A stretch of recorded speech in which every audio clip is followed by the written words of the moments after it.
మాజీ మంత్రి సీదిరి అప్పలరాజును పోలీసులు అరెస్టు చేశారు. కుమారుడు 6వ యాక్సిడెంట్ చేసిన కేసులో అప్పలరాజు A3గా ఉన్నారు. యాక్సిడెంట్ కేసును తారుమారు చేశారంటూ మాజీ మంత్రి సీదిరి అప్పలరాజుపై ఆరోపణలు ఉన్నాయి. ఈ క్రమంలోనే ఆయన ముందస్తు బెయిల్ కోసం కోర్టును ఆశ్రయించగా పిటిషన్ను తిరస్కరించింది న్యాయస్థానం. దీంతో పోలీసులు సీదిరి అప్పలరాజు ఇంటికి చేరుకుని ఆయన్ను అదుపులోకి తీసుకున్నారు. సీదిరి అరెస్టుతో ఆ ప్రాంతంలో వాతావరణం ఒక్కసారిగా వేడెక్కింది.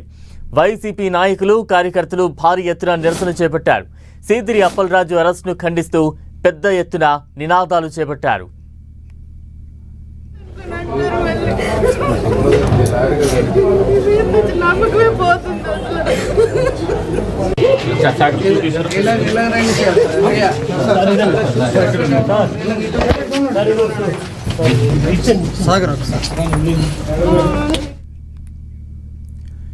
మాజీ మంత్రి సీదిరి అప్పలరాజును పోలీసులు అరెస్టు చేశారు. కుమారుడు 6వ యాక్సిడెంట్ చేసిన కేసులో అప్పలరాజు A3గా ఉన్నారు. ఈ నేపథ్యంలో సీదిరి అప్పలరాజును కొద్దిసేపటి క్రితం పోలీసులు అరెస్టు చేశారు. ప్రస్తుతం దానికి సంబంధించిన దృశ్యాలు చూస్తూ ఉన్నాం. ఇంటి వద్ద ఎటువంటి సిచ్యువేషన్ ఉంది అనేది చాలా స్పష్టంగా అర్థమవుతోంది.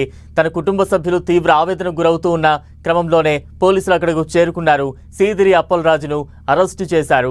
యాక్సిడెంట్ కేసును తారుమారు చేశారంటూ కూడా మాజీ మంత్రి సీదిరి అప్పలరాజుపై ఆరోపణలు ఉన్న నేపథ్యంలో పోలీసులు సీదిరి అప్పలరాజును అదుపులోకి తీసుకున్నారు. ఈ క్రమంలోనే ఆయన ముందస్తు బెయిల్ కోసం కూడా కోర్టును ఆశ్రయించగా పిటిషన్ తిరస్కరించింది న్యాయస్థానం. దీంతో పోలీసులు సీదిరి అప్పలరాజు ఇంటికి చేరుకుని ఆయన్ను అదుపులోకి తీసుకున్నారు. సీదిరి అప్పలరాజు అరెస్టుతో ఆ ప్రాంతం అంతా కూడా కొంత ఒక్కసారిగా వేడెక్కిన వాతావరణం కనబడింది. వైసీపీ నాయకులు కావచ్చు, కార్యకర్తలు పెద్ద ఎత్తున నిరసన చేపట్టారు. సీదిరి అప్పలరాజు అరెస్టును ఖండిస్తూ పెద్ద ఎత్తున నినాదాలు చేపట్టారు. ఇక సీదిరి అప్పలరాజు అరెస్టుకి సంబంధించి మరింత అప్డేట్స్ అందించేందుకు మా ప్రతినిధి బాలు సిద్ధంగా ఉన్నారు. బాలు, మాజీ మంత్రి సీదిరి అప్పలరాజుని కొద్దిసేపటి క్రితం పోలీసులు అదుపులో తీసుకున్నారు. ఏదైతే ఈ నెల 10వ తేదీన సీదిరి అప్పలరాజు కొడుకు ఆరో చేసిన యాక్సిడెంట్ కి సంబంధించిన కేసులో ఆధారాలను తారుమారు చేసి మరొక వ్యక్తిని అదే ప్లేస్ లో తన కుమారుడు ప్లేస్ లో మార్చి పెట్టారు అని చెప్తూ ఆయనపై కూడా అభియోగాలు నమోదయ్యాయి. దీనిలో భాగంగానే ఇప్పటికే ఆయన కుమారుడు ఆరవను కూడా అరెస్ట్ చేశారు. ఆరవతో పాటు ఎవరైతే ఆ రోజు లొంగిపోయారో మరో వ్యక్తి అతను కూడా ఇప్పటికే రిమాండ్ విధించిన పరిస్థితి ఉంది. ఈ నేపథ్యంలో A3గా ఉన్నటువంటి సీదిరిని అరెస్ట్ చేశారు. అయితే ఈ రోజే సోంపేట పోలీస్ స్టేషన్ లో బెయిల్ పిటిషన్ కి, యాంటిసిపేటరీ బెయిల్ కి తో పాటు ఆరోగ్యకి సంబంధించి బెయిల్ పిటిషన్లు కూడా విచారణకు వచ్చాయి. దీనికి సంబంధించి ఏదైతే సీదిరి కొడుకు ఆరోగ్యకు సంబంధించినటువంటి పిటిషన్ తిరస్కరించింది కోర్టు. దాంతో పాటు సీదిరి అప్పలరాజు వేసినటువంటి యాంటిసిపేటరీ బెయిల్ కి సంబంధించి కూడా రేపు విచారణకి చేస్తామని చెప్పేసి కోర్టు అయితే విచారణకు వాయిదా వేసింది. ఈ నేపథ్యంలోనే ముందస్తుగానే పోలీసులు అయితే అదుపులో తీసుకున్నారు. మరోవైపు కార్యకర్తలు కూడా భారీగా సీదిరి అప్పలరాజు ఇంటికి అయితే వచ్చిన పరిస్థితి ఉంది. అటువైపు సీదిరి అప్పలరాజును అరెస్టును అడ్డుకునేందుకు అయితే ప్రయత్నించారు. అయినప్పటికీ కూడా పోలీసులు భారీ ఎత్తున రంగంలో దిగి సీదిరి అప్పలరాజును అయితే అరెస్ట్ చేసి తీసుకెళ్తున్నారు. వాళ్ళు అంటే సీదిరి అప్పలరాజు అరెస్ట్ నేపథ్యంలో వైసీపీ శ్రేణులు కావచ్చు, లేదంటే సీదిరి అప్పలరాజు ఆయనతో ఉన్న అనుబంధం ఉన్న వ్యక్తులు కావచ్చు, ఏ రకంగా రియాక్ట్ అవుతూ ఉన్నారు? సీదిరి కుటుంబానికి అయితే ఏదైతే ఇంటి ఉందో ఇంటికి సంబంధించి భారీ ఎత్తున అయితే అక్కడికి వైసీపీ శ్రేణులు అయితే చేరుకున్నారు. ఒకసారి పోలీసులందరూ కూడా సీదిరి అప్పలరాజుని బయటికి తీసుకొచ్చే ప్రయత్నం చేసినప్పటికీ కూడా మళ్ళీ కార్యకర్తలందరూ కూడా పూర్తిగా అడ్డుకుని అయితే సీదిరి అప్పలరాజుని వెనక్కి ఎత్తుకుని ఇంట్లోకి తీసుకుని వెళ్ళిపోయిన పరిస్థితి అయితే కనిపిస్తోంది. ఈ నేపథ్యంలో పోలీసులు మరింతగా ప్రొటెక్షన్ ఫోర్స్ సంబంధించినటువంటి భారీగా పోలీసులు వచ్చి సీదిరి అప్పలరాజుని తీసుకెళ్లారు. అయినప్పటికీ ఆయన కాంపౌండ్ కూడా ఇప్పటి వరకు కూడా వెహికల్ దాటిన పరిస్థితి ఉంది. పెద్ద ఎత్తున అయితే తన కాలనీ అందరూ కూడా ప్రజలందరూ కూడా వచ్చి పోలీస్ వెహికల్స్ అయితే అడ్డుకుంటున్న పరిస్థితి అయితే ఉంది. అక్రమంగా అరెస్ట్ చేస్తున్నారు. ఏదైతే యాక్సిడెంట్ కేసుల్లో ఇలాంటి అరెస్ట్ అయితే కావాలని కక్షపూరిత రాజకీయంగానే చేస్తున్న పరిస్థితి అయితే ఉందని చెప్పేసి వారు ఆరోపిస్తున్న పరిస్థితి కనిపిస్తూ ఉంది. అంటే ప్రస్తుతం సీదిరి అప్పలరాజును ఎక్కడికి తరలించే అవకాశాలు ఉన్నాయి? ప్రస్తుతానికైతే పలాస సంబంధించినటువంటి కేసు నమోదైన నేపథ్యంలో పలాస రూరల్ స్టేషన్ కి పలాస కాశీబాగ్ సంబంధించిన పోలీస్ స్టేషన్ లోనే ప్రస్తుతానికి సీదిరిని తీసుకెళ్లి విచారణ చేస్తారని చెప్పేసి అయితే ప్రాథమిక సమాచారం ఉంది. అయినప్పటికీ కూడా మొత్తం ఏదైతే శ్రవణ్ జిల్లాకు సంబంధించినటువంటి అడిషనల్ ఎస్పీతో పాటు 3 DSPలతో పాటు మొత్తం CIలు అందరూ అక్కడే ఉన్నారు కాబట్టి వేరే ప్రాంతానికి కూడా తరలించి లోకల్ గా లా అండ్ ఆర్డర్ సమస్య వస్తుందన్న నేపథ్యంలో ఒకవేళ లోకల్ కూడా తరలించే అవకాశాలు అయితే ఉన్నాయి. మరోవైపు సో సీదిరిని విచారణ చేసిన తర్వాత కోర్టులో ప్రవేశపెడతారని చెప్పేసి అయితే ప్రాథమికంగా సమాచారం అందుతుంది. బలం అంటే ఇప్పటికే A3గా ఉన్నారు. ఈ కేసులో తన కుమారుడు యాక్సిడెంట్ కేసుకు సంబంధించి సాక్ష్యాలు కావచ్చు, ఇవన్నీ కూడా తారుమారు చేసిన ఆరోపణలు ఎదుర్కొంటున్నారు. ఏం జరిగింది అసలు?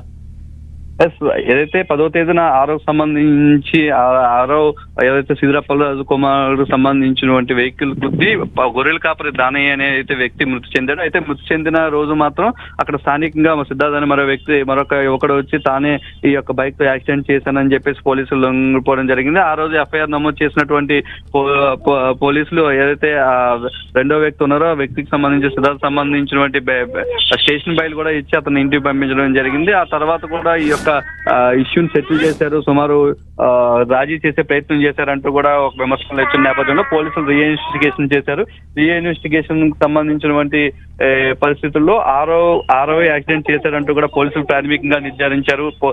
ఏవైతే సీసీ ఫుటేజ్ సంబంధించినటువంటి ఆ పెట్రోల్ బంకులు కానీ ఇతర పరిస్థితుల్లో కానీ సీదిరప్పలరాజు కొడుకు ఆరోనే చేశాడు అని చెప్పేసి ప్రాథమికంగా పోలీసులు అతన్ని నిర్ధారించి దాంతో ఎవరైతే వ్యక్తులు దీన్ని రాజీ చేసేయాలని ప్రయత్నం చేశారనే ఆరోపణల నేపథ్యంలో పోలీసులు రీఇన్వెస్టిగేషన్ లో సీదిరప్పలరాజు యొక్క మొత్తం ఏదైతే వ్యవహారం అంతటిని చక్కబెట్టేందుకు వేరే వ్యక్తిని తన కొడుకు ప్లేస్ లో పెట్టాడని చెప్పేసి అయితే పోలీసులు అభియోగాలు మోపారు. ఈ నేపథ్యం చేశానని లొంగిపోయిన వ్యక్తితో పాటు సీదిరప్పలరాజు కుమారుడితో A1 గాను రెండో వ్యక్తిని A2 గాను సీదిరప్పలరాజుని A3 గాను అయితే ఆ రోజు రిమాండ్ రిపోర్ట్ లో పేర్కోవడం జరిగింది. అయితే రిమాండ్ చేసిన రోజే పెండింగ్ కేసుగా చూపించారు. సీదిరప్పలరాజుని అరెస్ట్ పెండింగ్ గా ఉందని చెప్పేసి చెప్పారు. ఈ నేపథ్యంలోనే సీదిరప్పలరాజు యాంటిసిపేటరీ బెయిల్కి వెళ్ళడం, ముందస్తు బెయిల్ కోసం ప్రయత్నాలు చేస్తున్న నేపథ్యంలో ఆయన అయితే అదుపులో తీసుకున్నారని చెప్పుకోవచ్చు. అంటే అరెస్ట్ నేపథ్యంలో కుటుంబ సభ్యులు కావచ్చు, బంధువులు కావచ్చు ఏ రకంగా రియాక్ట్ అవుతూ ఉన్నారు? విజువల్స్ లో కూడా చూస్తూ ఉన్నాం, తన కుటుంబ సభ్యులు తీవ్ర ఆవేదనకు గురవుతున్న దృశ్యాలు కూడా ప్రస్తుతం స్క్రీన్ మీద చూస్తూ ఉన్నాయి. ఏ రకంగా రియాక్ట్ అవుతూ ఉన్నారు వాళ్ళు?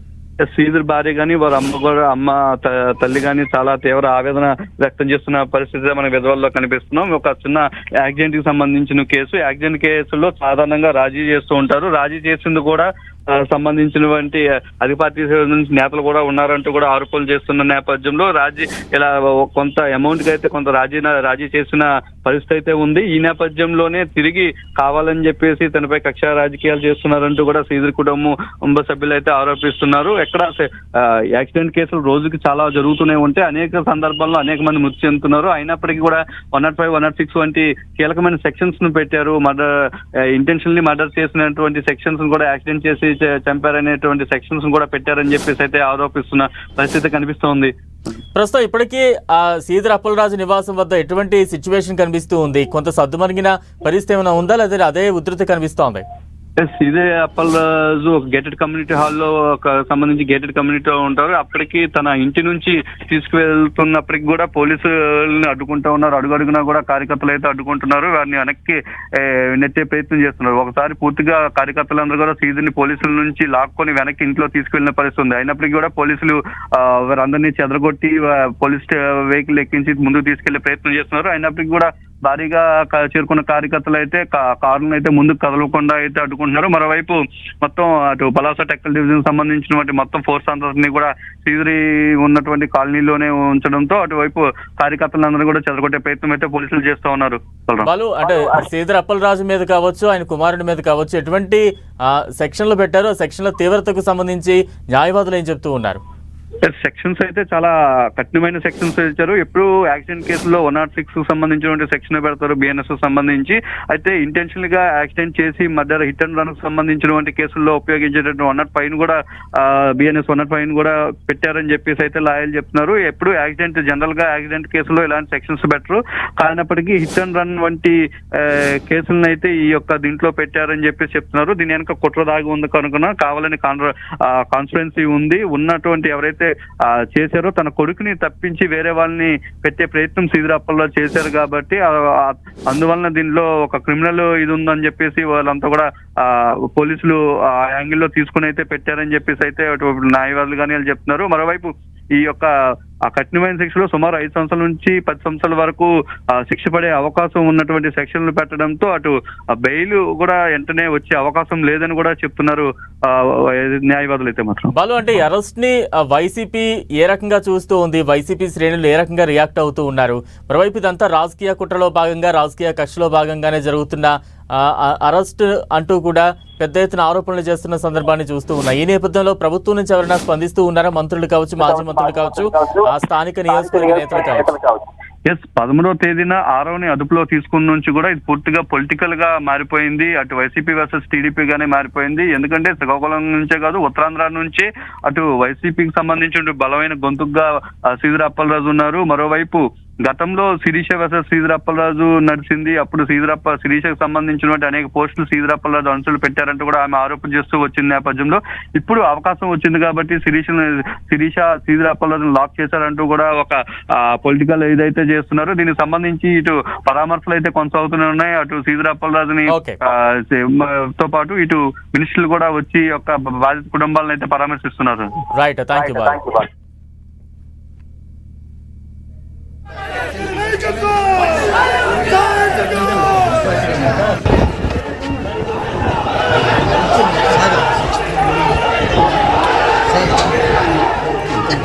మంత్రి సీదిరి అప్పలరాజును పోలీసులు అరెస్టు చేస్తున్నప్పుడు దృశ్యాలు చూస్తూ ఉన్నాం. తన కుమారుడు అరెస్టు కేసులో A3గా ఆరోపణలు ఎదుర్కొంటూ ఉన్నారు. A3గా ఉన్నారు అప్పలరాజు. అయితే ఈ కేసులో కొన్ని సాక్ష్యాలను తారుమారు చేసే ప్రయత్నం చేశారంటూ కూడా సీదిరి అప్పలరాజు ఆరోపణలు ఎదుర్కొంటూ A3గా ఉన్నారు. ఈ నేపథ్యంలో సీదిరి అప్పలరాజును అరెస్టు చేస్తూ ఉన్నారు పోలీసులు. ఈ నేపథ్యంలో సీదిరి అప్పలరాజు నివాస ప్రాంతం అంతా కూడా పెద్ద ఎత్తున ఆయన అభిమానులు కావచ్చు, కార్యకర్తలు కావచ్చు, వైసీపీ శ్రేణులు కావచ్చు పెద్ద ఎత్తున అక్కడకు చేరుకున్న దృశ్యాలు అయితే కనిపిస్తూ ఉన్నాయి. మరోవైపు తన కుటుంబ సభ్యులు కూడా తీవ్ర ఆవేదన వ్యక్తం చేస్తూ ఉన్నారు. ఆ దృశ్యాలు అయితే ప్రస్తుతం స్క్రీన్ మీద చూస్తూ ఉన్నాం. యాక్సిడెంట్ కేసుకు సంబంధించి సీదిరి అప్పలరాజు కుమారుడు చేసిన యాక్సిడెంట్ కేసుకు సంబంధించి అతని కుమారుడితో పాటు సీదిరి అప్పలరాజును కూడా పోలీసులు అరెస్టు చేశారు. A3గా ఈ కేసులో సీదిరి అప్పలరాజు ఉన్నారు. సాక్ష్యాలను తారుమారు చేశారంటూ కూడా ఆరోపణలు ఎదుర్కొంటూ ఉన్న నేపథ్యంలో సీదిరి అప్పలరాజును పోలీసులు అరెస్టు చేస్తూ ఉన్న దృశ్యాలు అయితే ప్రస్తుతం స్క్రీన్ మీద చూస్తూ ఉన్నాం.